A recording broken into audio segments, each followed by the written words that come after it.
कृष्ण, राधे राधे। मेरे ताऊ जी के लड़के लाला त्रिलोक चंद्र जी मेरे बड़े भाई हैं।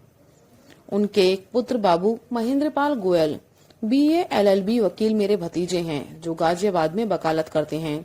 जुलाई सन 1970 की बात है। श्री महेंद्रपाल मेरे पास आए। उन्होंने बताया कि गाजियाबाद में श्री ब्रज बिहारी लाल जी सिंघल नामक एक आयकर अधिकारी हैं। उनके एक पुत्र ने अपने पूर्व जन्म की सब बातें बताकर सबको आश्चर्यचकित कर दिया है। वे अपने खुद को पूर्व जन्म में लखनऊ का एक मुसलमान बताता है। मुझे ये सुनकर बड़ा आश्चर्य हुआ कि जो मुसलमान पुनर्जन्म को नहीं मानते, उन्हीं मुसलमानों में से एक का पुनर्जन्म हुआ। इससे बढ़कर पुनर्जन्म के सिद्धांत को सत्य सिद्ध करने वाली बात और क्या होगी। मेरे मन में उस बालक को देखने की और उससे मिलकर सब बातें जानने की उत्सुकता पैदा हो गई। मैंने अपने भतीजे महेंद्रपाल से कहा कि हमें उस बालक से मिला दो।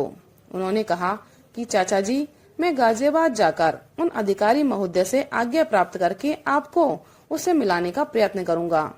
वे गाजियाबाद जाकर श्री ब्रज बिहारी लाल जी सिंघल से मिले। उन्होंने सहर्ष स्वीकृति दे दी। तब महेंद्रपाल गोयल ने आकर मुझे सूचना दी कि उन्होंने स्वीकृति तो दे दी है, पर उनका दूसरी जगह के लिए तबादला हो गया है, इसलिए आप 2-4 दिन के अंदर ही गाजियाबाद पहुंचकर उनसे मिल ले, नहीं तो वे बाहर चले जाएंगे।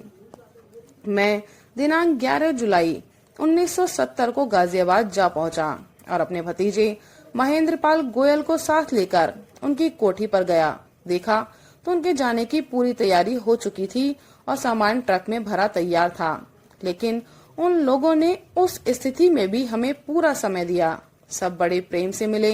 लड़के के पिता माननीय आयकर अधिकारी बाबू श्री ब्रज बिहारी लाल जी सिंघल, लड़के की माताजी, लड़के के भाई तथा वह पुनर्जन्म की बातें बताने वाला लड़का सुभाष चंद्र, सब लोग आसपास बैठ गए। लगभग 2 घंटे तक उन लोगों से मेरी जो बातें हुई, मैंने सब बातें नोट की जो यहाँ बताई जा रही हैं। लड़के को पूर्व जन्म की स्मृति कैसे जागृत हुई। मैंने लड़के के पिता बाबू श्री ब्रज बिहारी लाल जी से प्रश्न किया, आपके इस लड़के सुभाष को अपने पूर्व जन्म की स्मृति प्रारंभ में कैसी हुई और इसने प्रारंभ में क्या बताया। सिंघल जी, हम जाति के अग्रवाल वैश्य हैं, मेरठ के रहने वाले हैं। मेरठ के सुप्रसिद्ध वकील स्वर्गीय बाबू बैजनाथ जी हमारे बाबा थे। हमारे घर जब इस बालक का जन्म हुआ तो इसका शुभ नाम सुभाष चंद्र रखा गया, पर इसे सब लोग बाले नाम से पुकारते थे। जब हम आयकर अधिकारी होकर बरेली गए, तब परिवार के साथ ये लड़का भी था। एक बार इसके बड़े भाई की वर्षगांठ थी। उस दिन उसका जन्म दिवस मनाया जा रहा था। जन्म दिवस के उपलक्ष्य में घर में खाना पीना हुआ और उसकी खुशी में इसके बड़े भाई को बाजार से एक कैरम बोर्ड खरीदकर मंगवा दिया गया। सुभाष का वह बड़ा भाई और सुभाष दोनों कैरम बोर्ड खेल रहे थे। खेलते खेलते अकस्मात किसी बात को लेकर दोनों का आपस में कुछ झगड़ा हो गया। दैव योग से ठीक उसी समय सुभाष की अपने पूर्व जन्म की स्मृति जागृत हो गई और इसने कैरम बोर्ड को क्रोध में भरकर एक और फेंकते हुए अपने बड़े भाई से कहा कि यह ले तू अपने इस कैरम बोर्ड को, मैं कोई गरीब थोड़े ही हूँ, मैं तो लखनऊ का बहुत बड़ा रईस आदमी था। आज भी लखनऊ के मेरे मकान में 90,000 रुपए गड़े हुए हैं। मैं एक नहीं, अपने उन रुपयों से हजारों कैरम बोर्ड मंगवा लूंगा। बस उसी दिन से इसने अपने पूर्व जन्म की बातें बताना आरंभ कर दिया। बालक सुभाष ने अपने पूर्व जन्म का परिचय क्या दिया। सुभाष से जब हमने पूछा कि तुम पूर्व जन्म में कौन थे, तो उसने बताया कि मैं पूर्व जन्म में जाति का मुसलमान था। उस समय मेरा नाम था जान मोहम्मद खां। मैं एक बहुत बड़ा रईस आदमी था और लखनऊ में रहा करता था। फिर बालक से हमारे इस प्रकार प्रश्नोत्तर हुए, लखनऊ में तुम कहाँ रहा करते थे। लखनऊ में कैसर बाग में रहा करता था। तुम वहाँ क्या करते थे। मेरे ससुर बड़े ही मालदार थे, उनका कोई लड़का नहीं था, बस लड़कियां ही थी, इसलिए मेरे ससुर ने मुझे अपने पास ही रख लिया था। अपनी सारी जायदाद का और अपने दुकान मकानों का तथा सब रुपयों का मुझे मालिक बना दिया था। तुम्हारे ससुर का क्या नाम था। मेरे ससुर का नाम दिलदार खां था। तुम्हारी औरत का क्या नाम था, तुम्हारे कितने बच्चे थे उन बच्चों के क्या नाम थे और वे क्या करते थे। मेरी बीवी का नाम शाफिया खानम था। वे बहुत खूबसूरत थी। मेरे 4 लड़के और 2 लड़कियां थी। 2 लड़के उस्मानिया यूनिवर्सिटी हैदराबाद में पढ़ा करते थे। उनमें से मेरे सबसे बड़े लड़के का नाम अब्दुल गफूर खां था। मेरी दोनों लड़कियों में से एक लड़की तो लखनऊ में ही ब्याही थी और दूसरी इलाहाबाद में। तुम्हारे 90,000 रुपए कहाँ थे?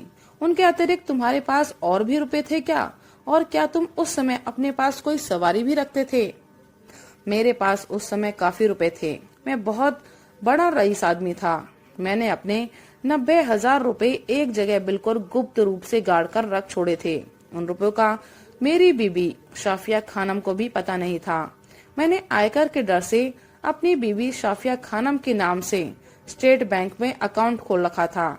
मेरे पास एक बहुत बढ़िया कार भी थी। मेरा बहुत बढ़िया 3 मंजिला मकान था। मैं उस समय 5 वक्त नमाज पढ़ा करता था। मैं नमाज का बड़ा पाबंद था और रोजे भी रखा करता था। तुम्हारी कार का क्या नंबर था, कुछ याद है? मेरी उस कार का नंबर USJ 3289 था। तुम्हारी पूर्व जन्म में मृत्यु कैसे हुई, क्या तुम्हें याद है, बता सकोगे? मैं पूर्व जन्म में एक दिन लखनऊ के अपने 3 मंजिले मकान की छत पर खड़ा था कि अकस्मात उस समय एक बंदर ने आकर मेरे ऊपर आक्रमण कर दिया। मैं उस बंदर से घबराकर भागा तो धड़ाम से 3 मंजिले मकान से एकदम नीचे आकर गिरा और उसी समय तत्काल मेरी मृत्यु हो गई। फिर मैंने यहाँ पर जन्म ले लिया। तुम्हारी लखनऊ में और भी कुछ चीजें रखी हुई थी क्या, तुम्हें कुछ याद है?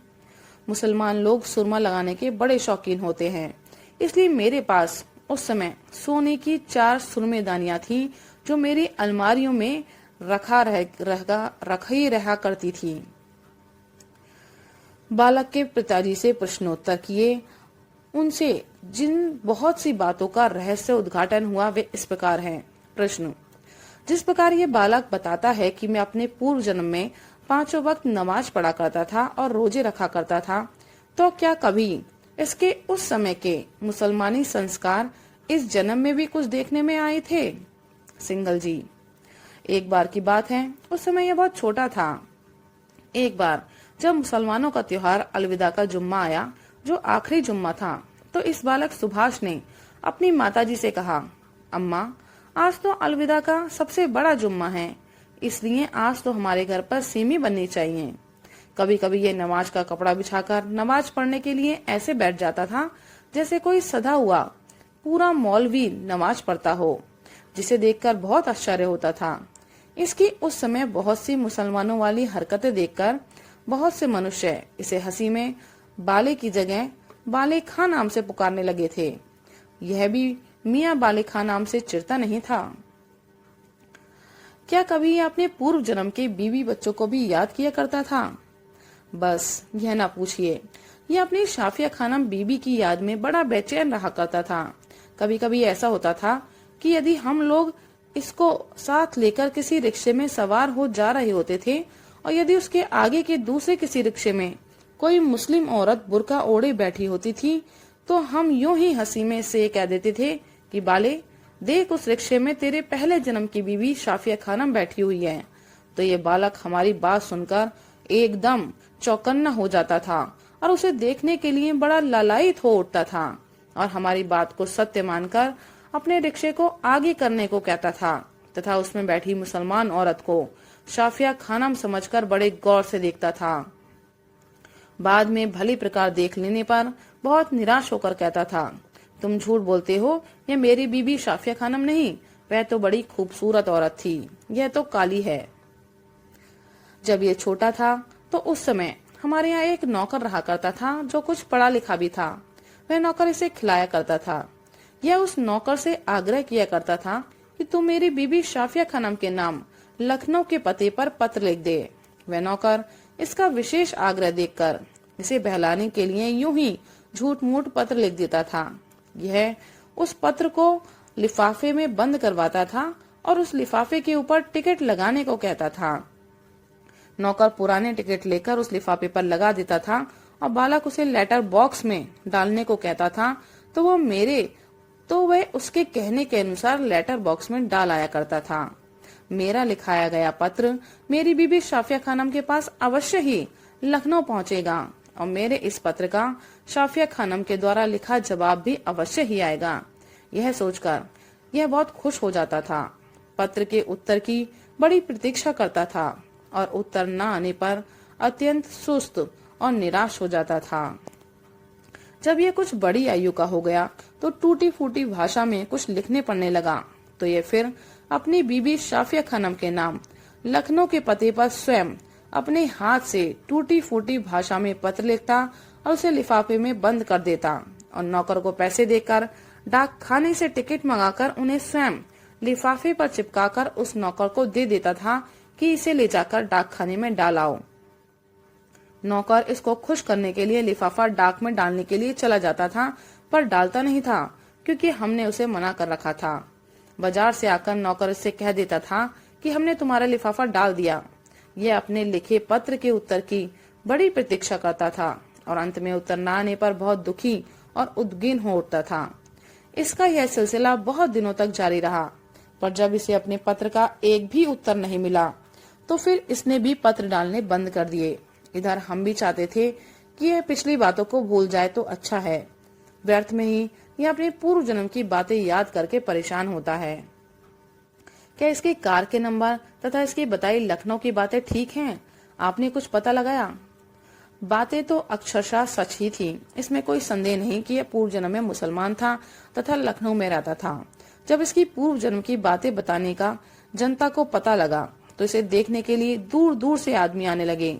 कुछ लोगों ने तो लखनऊ में जाकर इसके बताए मकान को यह सोचकर 10-20 हजार रुपए में खरीदने का निश्चय किया कि उसमें बालक के बताने के अनुसार 90,000 रुपए तो नगद ही दबे हुए निकल जाएंगे और बहुत सा सामान मिल जाएगा।